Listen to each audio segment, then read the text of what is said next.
What's up, everybody? Welcome to the first episode of the Kirk Minahan Show Network Last of Us recap show. That is a mouthful. So, the plan is basically to do a quick, what I'm going to call instant take after the show drops on Sunday night at 9 o'clock.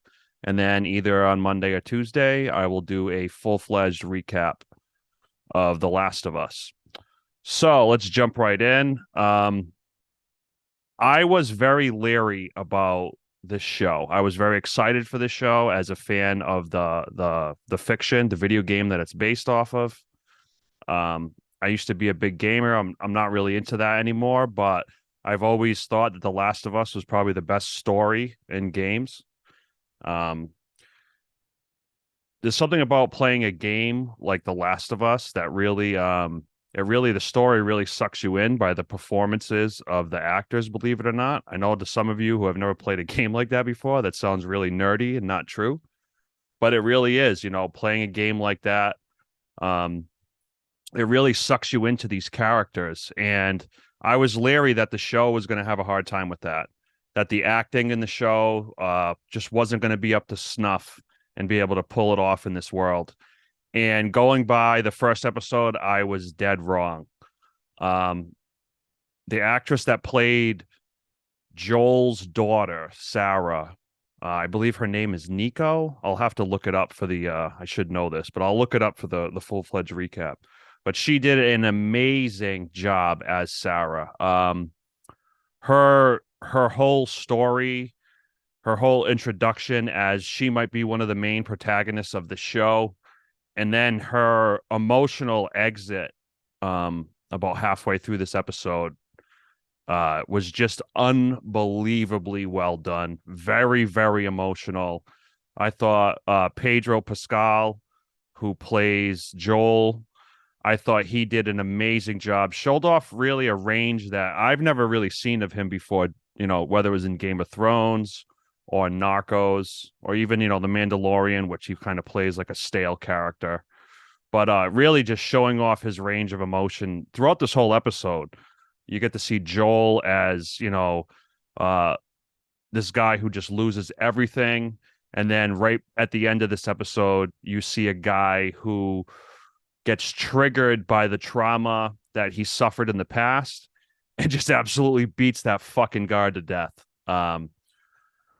I thought that was a really powerful moment. That flashback scene isn't in the games, stuff like that, but I really think it's a real great way to ground the story and to make Joel feel like a realistic character. I thought Tess was really cool. Tess was a badass. I thought Marlene was an interesting choice for the actress because that's the actress that acted in the game.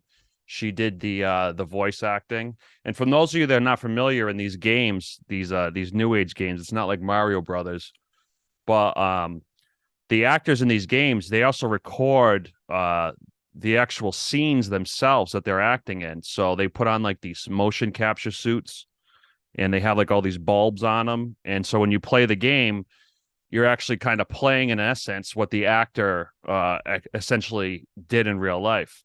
And the person that recorded Marlene's mocap in the game is actually the actress that plays her in the show. So I thought that was really cool. You can't get a better Marlene than that since she's the real Marlene. So I thought that was really cool to see her.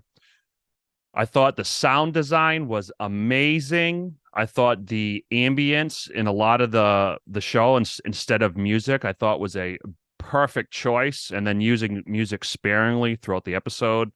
One thing I do hope is that we don't get this new age Stranger Things thing that's going on where, we have to have 80s, 90s music playing in like a cool outro of every episode. I really hope we don't get that, but we'll see. I thought the sets were amazing. I thought that the sets were so well done. You watch some of these shows like The Witcher or Cowboy Bebop, or it's just some of these awful fucking Netflix shows that are out there.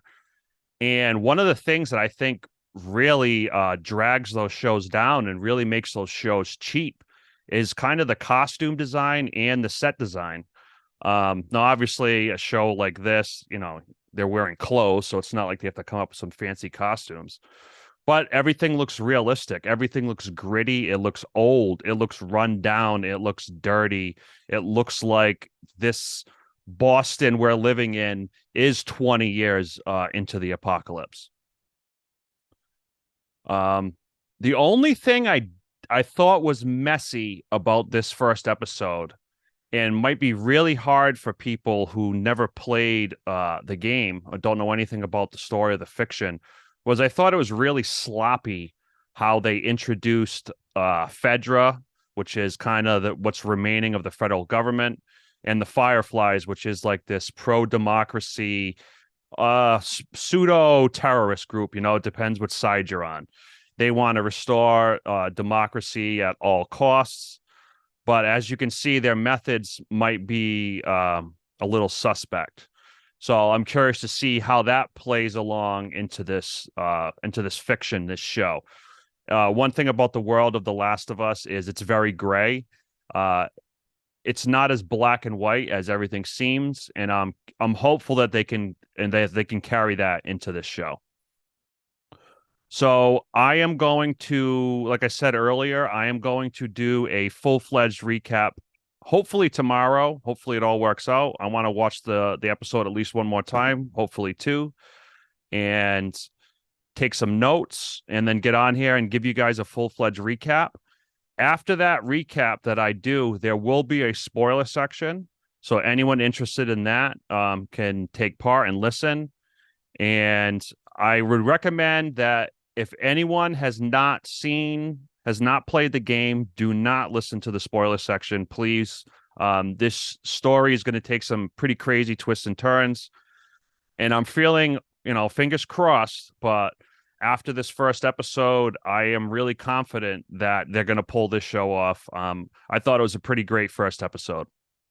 So, like I said, just wanted to give you guys my quick take, this instant take, and I will see you guys hopefully tomorrow. All right. Hope you enjoyed the show.